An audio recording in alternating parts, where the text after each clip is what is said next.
Hi hello welcome to you Tamil channel. சொன்னீங்க நம்ம சேனலில் என்ன வீடியோ பார்க்க போகிறோன்னா செப்டம்பர் மந்த் முடிஞ்சிருச்சுங்க. செப்டம்பர் மந்த் நிறையா மூவிஸ் ரிலீஸ் ஆச்சுங்க நம்ம தமிழ் சினிமாவில்.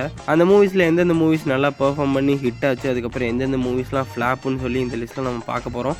கொஞ்சம் எல்லாருக்கும் தெரிஞ்ச மூவிஸை மட்டும்தாங்க நான் இந்த லிஸ்ட்டில் சேர்த்துருக்கேன்.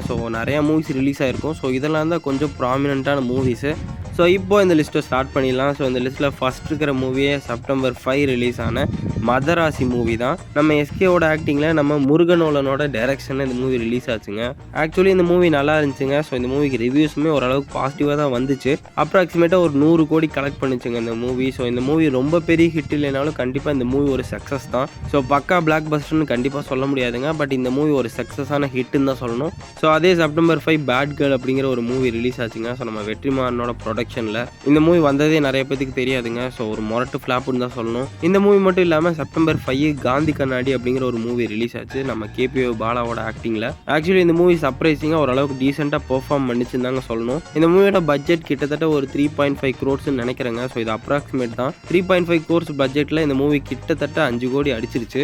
இந்த மூவி பிரேக் ஈவன் பண்ணிருச்சுங்க. அதனால இந்த மூவி ஹிட் இல்லைனாலும் ஒரு ஆவரேஜ்னு சொல்லிடலாம். நெக்ஸ்ட் செப்டம்பர் மந்த் நம்ம அர்ஜுன் தாஸோட ஆக்டிங்கில் பாம் மூவி ரிலீஸ் ஆச்சுங்க. இந்த மூவிக்கு ஓரளவுக்கு பாசிட்டிவான ரிவ்யூஸ் தான் வந்துச்சு. பட் இந்த மூவி சுத்த ஃப்ளாப்புங்க. சுத்தமாக பெர்ஃபார்மே பண்ணல பாக்ஸ் ஆஃபீஸில். பாம் மூவி ஃப்ளாப் ஆயிடுச்சுன்னு தான் சொல்லணும். இந்த மூவிக்கு அடுத்து நம்ம கவினோட ஆக்டிங்கில் கிஸ் மூவி ரிலீஸ் ஆச்சுங்க. ஆக்சுவலி இந்த மூவி நல்லா தாங்க இருந்துச்சு. பட் இந்த மூவி அவ்வளோக்கா பெர்ஃபார்ம் பண்ணலேன்னு தான் சொல்லணும். ஆக்சுவலி இந்த மூவி பிரேக் ஈவன் கூட பண்ணலேன்னு தான் நினைக்கிறேன். அதனால இந்த மூவி பெரிய ஹிட் ஆகலை.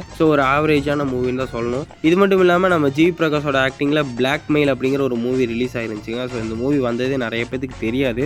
அந்த லெவல் தாங்க இந்த மூவி பெர்ஃபார்ம் பண்ணுச்சு. இந்த மூவி வந்ததே நிறைய பேருக்கு தெரியாது. இந்த மூவியும் ஃப்ளாப் தான். இது இல்லாமல் நம்ம அட்டகத்தி தினேஷ் நடித்த தண்டகாரண்யம் மூவி ரிலீஸ் ஆச்சு. அந்த மூவி அவ்வளோக்கா பெர்ஃபார்ம் பண்ணலங்க. அந்த மூவியுமே பாக்ஸ் ஆஃபீஸில் ஃப்ளாப் தான். நெக்ஸ்ட் நம்ம விஜய் அண்ணியோட ஆக்டிங்கில் சக்தி திருமகன் அப்படிங்கிற ஒரு மூவி ரிலீஸ் ஆச்சு. ஆக்சுவலி இந்த மூவி ஓரளவுக்கு நல்லா பெர்ஃபார்ம் பண்ணுச்சுங்க. இந்த மூவியோட பட்ஜெட் அப்ராக்சிமேட்டாக ஒரு 10 crores. பட் இந்த மூவி ஓரளவுக்கு பிரேக் ஈவன் பண்ணிருச்சுன்னு தான் சொல்லணும். அதனால இந்த மூவி ஃப்ளாப் லிஸ்ட்டில் வராதுங்க. ஓரளவுக்கு ஆவரேஜ்னு வச்சுக்கலாம். இந்த லிஸ்ட்டில் நம்ம கடைசியாக பார்க்க போகிற மூவி குமார சம்பவம். இந்த மூவியில் நம்ம பாண்டியன் சோர்ஸில் நடித்த குமரன் தான் லீட் ரோலில் ப்ளே பண்ணியிருந்தாரு. இந்த மூவி வந்ததும் அவ்வளோக்கா யாருக்குமே தெரியாதுங்க. இந்த மூவியும் ஒரு ஃப்ளாப் தான். இதுதாங்க செப்டம்பர் மந்த் ரிலீஸ் ஆன மூவிஸோட ஹிட் அண்ட் ஃப்ளாப் லிஸ்ட்டு. உங்களுக்கு செப்டம்பர் மந்த் ரிலீஸ் ஆன மூவிஸில் எந்த மூவி உங்களோட ஃபேவரட்னு மறக்காம கமெண்ட் பண்ணுங்க. அதுக்கப்புறம் இந்த மாதிரி நிறைய இன்ட்ரெஸ்டிங்கான வீடியோஸ்க்கு நம்ம சேனல் சப்ஸ்கிரைப் பண்ணிட்டு அந்த பெல் ஐக்கானையும் கிளிக் பண்ணிடுங்க. தேங்க்ஸ் ஃபார் வாட்சிங் யூ தமிழ் யூடியூப் சேனல்.